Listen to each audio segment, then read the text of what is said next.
যে কোনো হত্যাকাণ্ডের ব্যাপারেই রাষ্ট্রবাদী হয়ে যায়। এখানে আলিফের পরিবার শুধু একা না, গোটা রাষ্ট্র ব্যবস্থায় এখানে বাদী। সুতরাং ন্যায় বিচার প্রতিষ্ঠার জন্য আলিফের এই হত্যাকাণ্ড। অ্যাটর্নি জেনারেল ও বার কাউন্সিলের চেয়ারম্যান মোহাম্মদ আসাদুজ্জামান বলেছেন, অ্যাডভোকেট সাইফুল ইসলাম আলিফের হত্যাকারীদের বিচারের আওতায় আনতে যা যা করণীয় সরকার তাই করবে।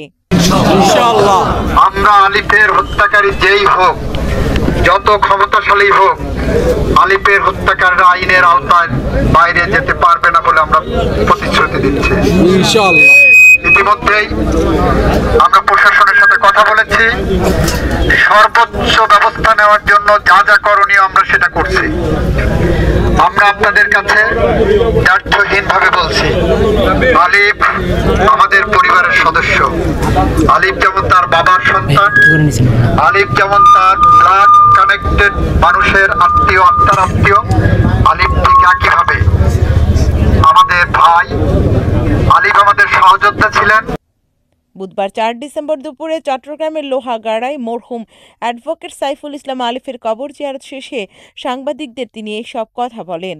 সাংবাদিকদের প্রশ্নের জবাবে তিনি আরও বলেন, যদি কাউকে আইনি সহায়তা দেওয়ার ব্যাপারে প্রতিবন্ধকতা সৃষ্টি হয়, আমরা সেটি খতিয়ে দেখব এবং ন্যায় বিচার প্রতিষ্ঠার পথে এমনকি খুনিদেরও অধিকার আছে আইনি সহায়তা পাওয়ার।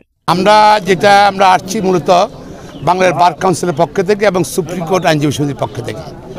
আমরা মূলত আসছি তার এই শহীদ আত্মার প্রতি শ্রদ্ধা জানাতে এবং সাইফুল ইসলাম আলিফ এবং সে তাকে হত্যা করা হয়েছিল নৃশংসভাবে এবং সে আমাদের বিএনপির আইনজীবীদের সংগঠন, জাতীয় আইনজীবী ফোরামের নেতা ছিল, সদস্য ছিল, নেতা ছিল, সব এক লিগ্যাল কমিটির মেম্বার ছিল।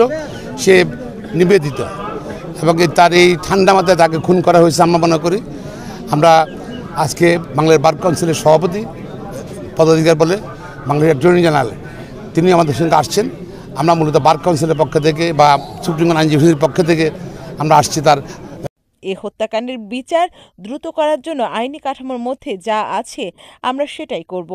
এই সময় বাংলাদেশ সুপ্রিম কোর্ট আইনজীবী সমিতির সভাপতি ব্যারিস্টার মাহবুব উদ্দিন খোকন বলেন, 5 আগস্টের পরে প্রথম শহীদ হওয়া অ্যাডভোকেট সাইফুল ইসলাম আলিফ জাতীয় আইনজীবী সমিতির সদস্য ছিলেন।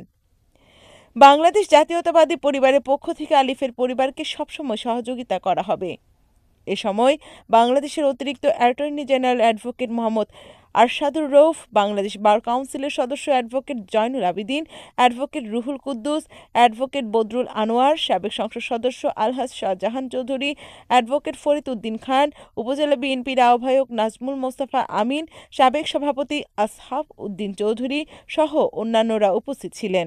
পরে বাংলাদেশ বার কাউন্সিলের পক্ষ থেকে 5 লাখ, বাংলাদেশ সুপ্রিম কোর্ট আইনজীবী সমিতির পক্ষ থেকে 4 লাখ এবং ব্যারিস্টার রুহুল কুদ্দুস কাজলের ব্যক্তিগত পক্ষ থেকে 2 লাখ টাকার অনুদান মরহুম আলিফের পরিবারের কাছে হস্তান্তর করা হয়।